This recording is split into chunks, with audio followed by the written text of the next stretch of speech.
Bonjour, Formation Psychomote est un organisme de formation continue qui propose de développer ses connaissances dans le domaine de la psychomotricité. Et cette vidéo présente une formation intitulée Apprentissage de la conduite et dyspraxie. Pourquoi cette formation existe et comment est-elle née?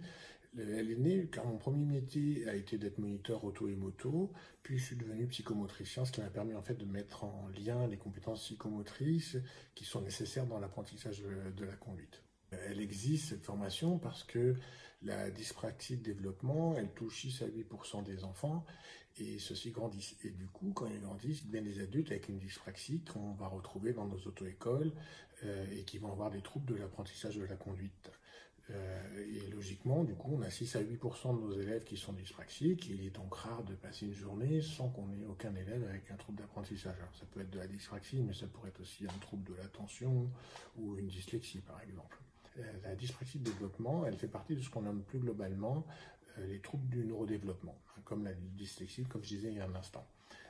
Et l'apprentissage de la conduite, il va être donc entravé alors que ce sont des élèves intelligents. Ils n'ont pas de problème d'apprentissage d'un point de vue cognitif, c'est-à-dire intellectuel, mais malgré tout, cet apprentissage-là, ils ne vont pas forcément le comprendre. Ils comprennent ce que vous leur demandez, sauf qu'ils ne savent pas forcément comment faire.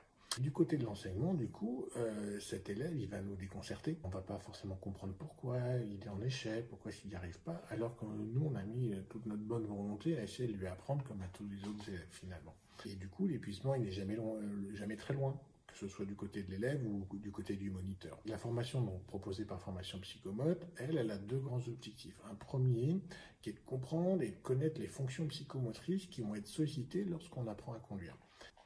Dans notre formation initiale de moniteur, il nous est appris à enseigner ce qu'on appelle des habiletés motrices, c'est-à-dire par exemple démarrer, rétrograder, tourner son volant, passer une intersection, etc. Mais par contre, il ne nous est pas appris les bases psychomotrices qui vont permettre l'acquisition de cette habileté motrice. En gros, sur quelle mécanique va s'appuyer l'apprentissage de la conduite? Alors quand je dis mécanique entre guillemets, ça veut dire sur quelle fonction psychomotrice, sur quelle fonction cognitive va s'appuyer cet apprentissage de l'habileté motrice. Par exemple, le tonus musculaire. On ne sait pas forcément ce que c'est dans notre formation initiale, et pourtant il est fondamental pour avoir une certaine qualité de la coordination motrice. Et puis ce tonus musculaire, il va nous aider dans la mise en place de ce qu'on appelle latéralité, qui a un lien avec l'orientation spatiale. Donc tourner son volant, ça nécessite un bon tonus, ça nécessite une bonne latéralité, une bonne organisation dans l'espace. Ça, c'est des fonctions de base qu'on ne comprend pas forcément parce qu'on n'a pas été formé à ça, et pourtant elles sont nécessaires. Alors que ce soit pour un élève dyspraxique ou un élève qui n'a pas de trouble d'apprentissage, ces fonctions-là, elles sont toujours présentes dans cet apprentissage-là. D'ailleurs, cette formation, cette première partie de la formation aide aussi à comprendre comment ça fonctionne chez les autres élèves. Ensuite, le deuxième grand objectif de la formation est de comprendre ce qu'est la dyspraxie de développement en elle-même, qu'on appelle aussi trouble développemental de la coordination, puis de s'initier aussi à une méthode de rééducation qu'on dit cognitivo-verbal, ça veut dire où on utilise l'intelligence et l'oralisation pour pouvoir aider l'élève à s'autonomiser dans son apprentissage et à contourner sa difficulté d'apprentissage moteur. Ce deuxième objectif, lui, va être traité à la fois de manière théorique et pratique. Cette formation, elle permet d'améliorer l'accueil et l'accompagnement de vos élèves, c'est le but du jeu.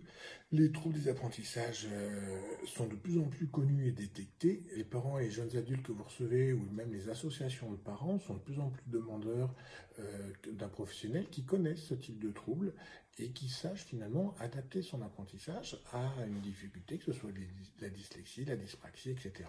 J'espère que cette vidéo vous aura aidé un petit peu à comprendre l'intérêt de cette formation autour de l'apprentissage de la conduite et de la dyspraxie. Voilà, bonne journée à vous.